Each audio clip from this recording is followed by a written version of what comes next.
Real estate వ్యాపారిని చంపింది ఎవరో కాదు, రియల్ ఎస్టేట్ వ్యాపారిని చంపింది లావణ్యే.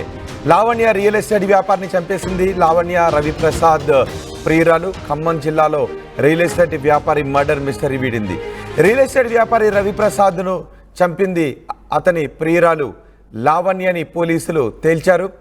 రవిప్రసాద్ను బనియంతో గొంతు నులిమి చంపేసింది ప్రియురాలు లావణ్య. ఏప్రిల్ 6వ తారీఖున అనుమానాస్పద స్థితిలో రవిప్రసాద్ మరణించాడు. రవిప్రసాద్ మృతిని ప్రమాదంగా చిత్రీకరించింది ప్రియురాలు లావణ్య. లావణ్య స్వస్థలం ఏలూరు జిల్లా రాఘవాపురం. రవిప్రసాద్ నిర్మించిన బిల్డింగ్లో భర్త శ్రీనివాసరావుతో కలిసి లావణ్య జీవిస్తోంది.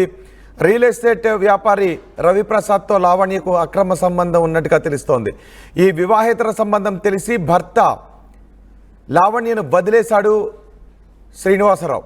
ఖమ్మం నేతాజీ నగర్కు మకాం మార్చి రవిప్రసాద్తో లావణ్య సహజీవనం చేస్తోంది. తరచూ మద్యం సేవిస్తూ లావణ్యను రవిప్రసాద్ వేధిస్తూ ఉండేవాడని తెలుస్తోంది. ఏప్రిల్ 6వ తారీఖున లావణ్యతో రవిప్రసాద్ మరోసారి ఘర్షణ పడ్డాడు. ఈ వాగ్వాదంలో లావణ్య చేయిని కొరికాడు రవిప్రసాద్. కోపంతో బనియంతో రవిప్రసాద్ మెడకు బిగించి చంపేసింది లావణ్య. ఊపిరాడక అక్కడికక్కడ చనిపోయాడు ఈ రియల్ ఎస్టేట్ వ్యాపారి. మద్యం మత్తులో తల గోడకు తగిలి చనిపోయాడని నమ్మించింది లావణ్య.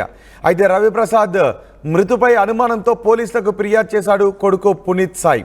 పోలీసుల విచారణలో లావణ్య రవిప్రసాద్ను చంపినట్టుగా నిర్ధారణ అయింది. లావణ్యను అరెస్ట్ చేసి రిమాండ్కు తరలించారు పోలీసులు. ప్రస్తుతం పోలీసుల అదుపులోనే లావణ్య ఉంది.